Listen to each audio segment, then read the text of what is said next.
So after he uses PBC and Showtime to help build Anthony Joshua, remember Joshua used to be on Showtime, and after that they abandoned ship. They left Showtime, okay, and went over to the Zone, okay, and Sky Sports, whatever the fuck. He left, and he fucked Sky Sports too. But that's what Eddie Hearn does, right? So then when you're trying to make Wilder versus Joshua fight, and it's all this bullshit about Wilder has to sign with the Zone. Can the Zone and Showtime work together and all this dumb shit when they were both just on Showtime? See what I'm saying? People will always leave that part of the story whenever they're talking about the Wilder versus Joshua saga. How Eddie Hearn made it difficult to make that fight, and he ducked the situation. You know what I'm saying? That is once again another segment of 78 Sports TV as he was breaking down his counterpunch of Deontay Wilder versus Anthony Joshua. And what he was saying is, well, since they were both on the same platform, why wouldn't the fight made when Joshua was also on Showtime? And I have to remind you of certain things. It wasn't the fact that the fight couldn't be made. It wasn't the fact that the fight wasn't offered. The fight was offered. And I love how people leave out certain things to fit narratives. Like what he was saying wasn't false, but here's the thing: you need to know everything involved in Joshua versus Wilder attempt.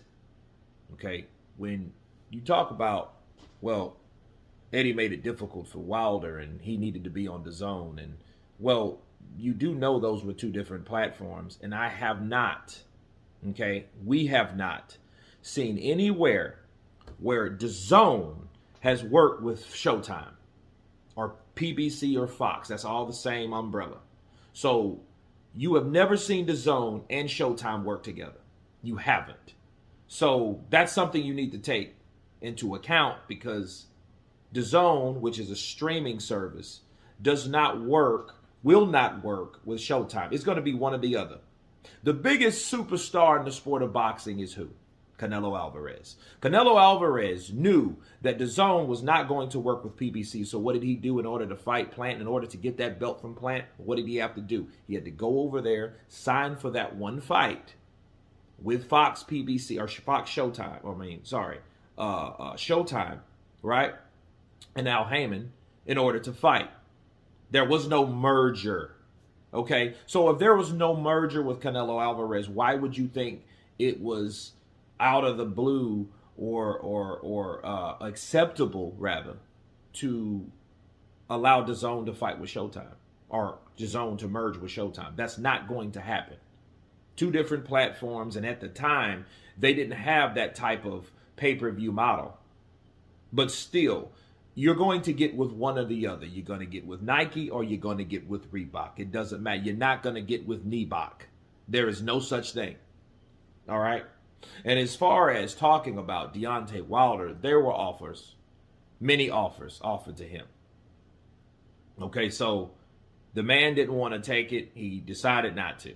I'm not going to get into what I feel about it. I mean, that's over. Okay? But the fight was offered to Wilder. He just didn't take it. The fight was offered to him on the DAZN platform. He didn't take it. So it was a lose-lose. Lose. For the fans, because the fight didn't happen anyway. The fight didn't happen. The fight didn't take place. Will it ever take place? We don't know. Probably not. But, we hope it does somewhere. But it depends on what Joshua does in his next fight. And it depends on if Wilder comes back to fight at all. Okay? So, but that is an example of how big fights go right down the drain. I mean, go right down the drain. Okay? And let me leave you guys with this. If Eddie Hearn, like he's saying, well, why didn't he fight on Showtime? Well, I'll get to that in a second.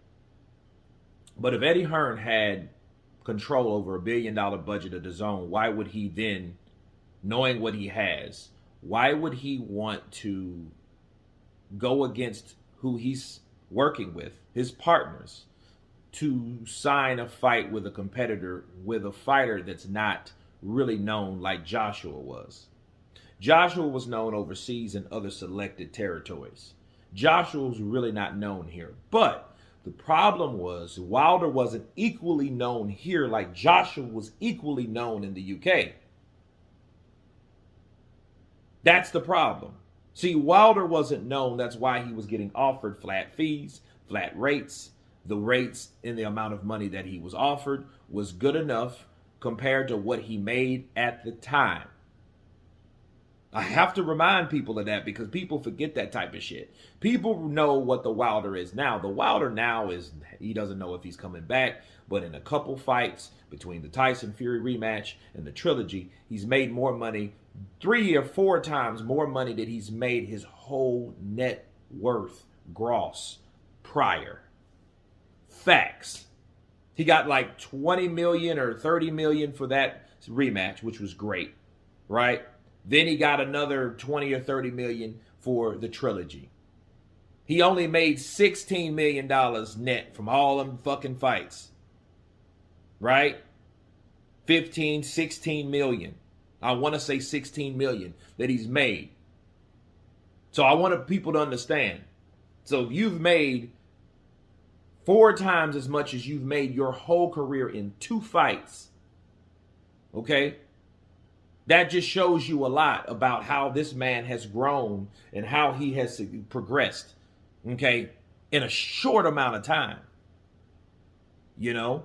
But speak it, believe it, receive it. Those are the type of things that he believed, like, hey, I will get the money will come. I don't have to sell out to this or sell out. But the thing is, it wasn't about selling out. It was about sacrificing what you believed you could do to beat this particular guy that was on top. Joshua was undefeated. He was on top. He was making millions. Deontay really was not. Deontay really wasn't known like Joshua was known in the UK. Okay, that was one of his stripes against him. And one of his marks against him, because he really wasn't known like that. He wasn't. We got to keep it a buck and we got to keep it real. He wasn't at the time. He is now, but he wasn't at the time. He needed Fury, someone that was fat, out of shape, ex-drug addict, ex-drunk, and ex-everything else, to get a name for himself, because he wanted more money when it came to offering or asking for more because of his popularity and his marquee value, which he did not have at the time. He needed Fury. The only problem with that was he lost to Fury. And that is what they say is that. But anyway, you guys tell me what you think of 78 Sports TV's breakdown of Deontay Wilder and Anthony Joshua, Al Heyman and Eddie Hearn, part 2. Of course, please subscribe. And you guys been Counterpunch. Peace.